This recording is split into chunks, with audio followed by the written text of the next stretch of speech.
Hola, buenas noches. Un gusto estar compartiendo con ustedes esta parte de la presentación clínica de Mpox. Nosotros pues empezamos también a recibir los primeros casos justo después del reporte del primer caso, ya por ahí de junio del 2022.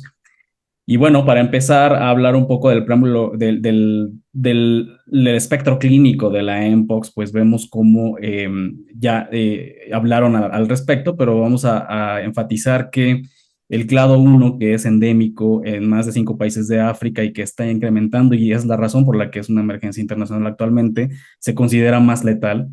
La transmisión es zoonótica básicamente y pues el cuadro clínico, la evolución del espectro se considera mucho más virulento que lo que hemos visto en el clado 2 y que pues la mortalidad es variable dependiendo de la población en la que estemos hablando. Ahorita vamos a hablar un poco al respecto. Y lo que tiene sentido con esta emergencia internacional es que justo lo que vimos en el brote de hace 2 años, pues fue que el contacto directo representó la mayor parte de las transmisiones asociadas a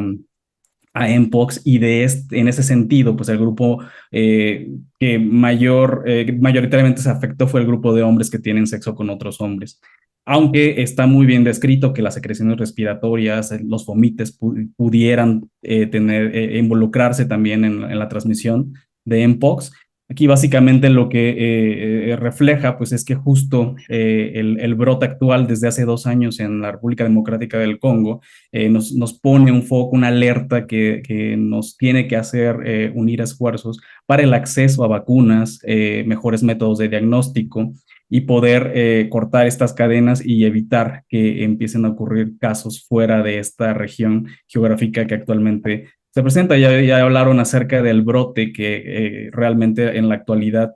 pues sí está incrementándose de manera considerable y que incluso en el clado 1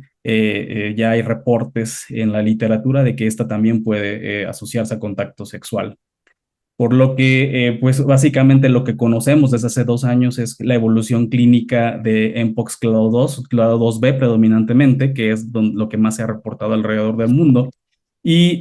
realmente si nos podemos analizar la familia de los Poxviridae, pues la presentación clínica es muy similar el espectro clínico nos los va a dar el sitio de entrada del virus, que habitualmente pues ocurre en el contacto estrecho a través de mucosas, a través del contacto con fluidos o de lesiones que tengan capacidad de transmisibilidad. La incubación es variable, puede ir desde 3 a 17 días y posteriormente 2 a 4 semanas después de un periodo de incubación y seguido del pródromo, pues empieza la fase infectante, que puede ir desde esta fase prodrómica que se puede caracterizar por síntomas muy leves como fiebre, malestar general, debilidad, y en más del 70% de los casos va a aparecer un rash, que ya lo describieron hace rato, que son lesiones típicas, que muchas que están descritas, que se desarrollan simultáneamente, son circunscritas, profundas, umbilicadas, y una característica clínica que lo puede diferenciar de otros exantemas es que es francamente doloroso. Cuando se diseminan, y esto tiene que ver con la carga viral de exposición y también del estado inmunológico del hospedero, pues pueden diseminarse de forma centrífuga a los brazos, piernas y también afecta palmas y plantas. En general podemos ver que esta presentación clínica puede variar en estadios y habitualmente la mayor parte de las lesiones evolucionan de manera similar. Aquí vemos cómo vemos un espectro clínico de la enfermedad en donde vemos cómo históricamente veíamos que el 90% de los pacientes desarrollaba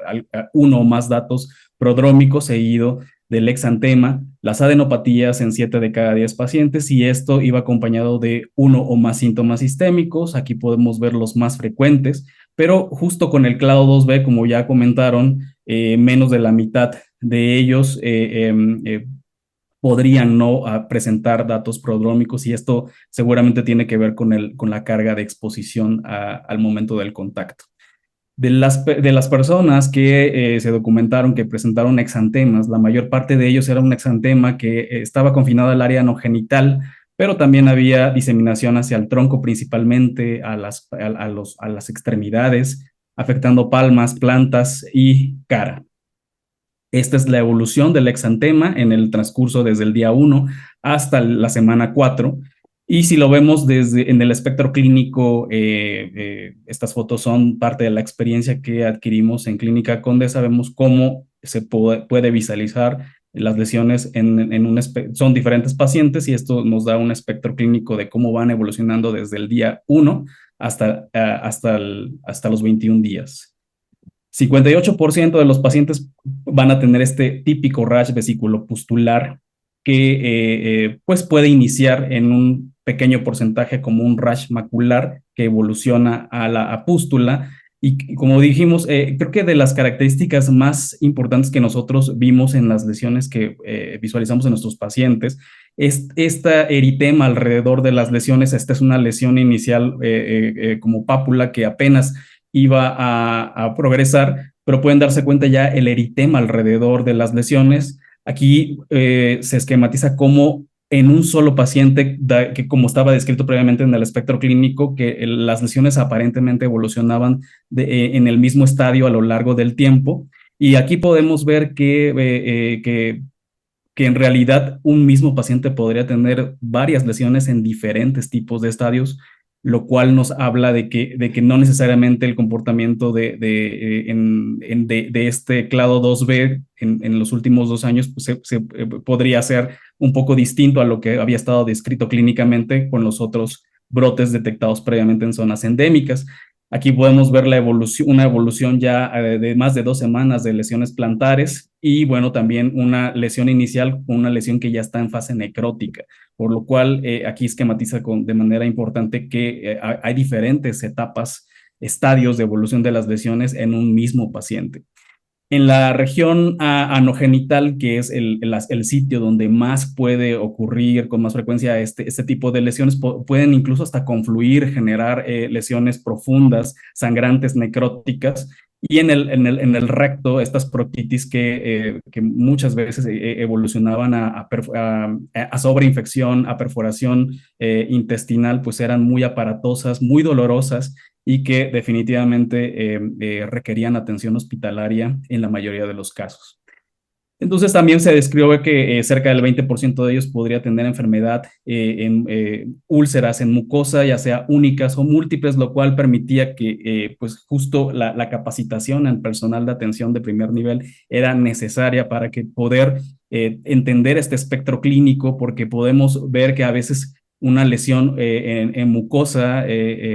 única o lesiones ulceradas en recto, pues podrían incluso ser la única manifestación clínica de un paciente y pues justo este espectro es importante que se dé a conocer para que haya alta sospecha clínica en ese sentido. Y hablando de eso, justo de los casos reportados con sospecha alrededor de México durante los últimos 2 años, la capacidad del clínico para poder sospechar mpox en un paciente que cursa con este espectro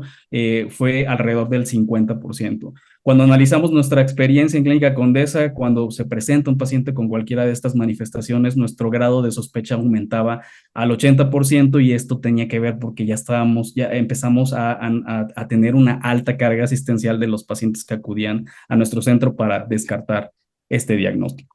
Entonces, las lesiones son dolorosas, con un halo inflamatorio importante, múltiples úlceras a nivel anogenital, la proctitis, pero si podemos hablar de un dato clínico pivote que nos puede ayudar a una alta sospecha clínica es el dolor en estos sitios anatómicos. El dolor,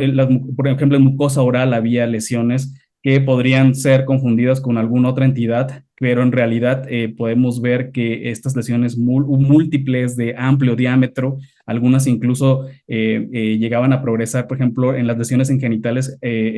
durante el curso de la enfermedad, los pacientes llegaban a desarrollar fimosis importantes con anurias con anuria que requería la valoración clínica urgente,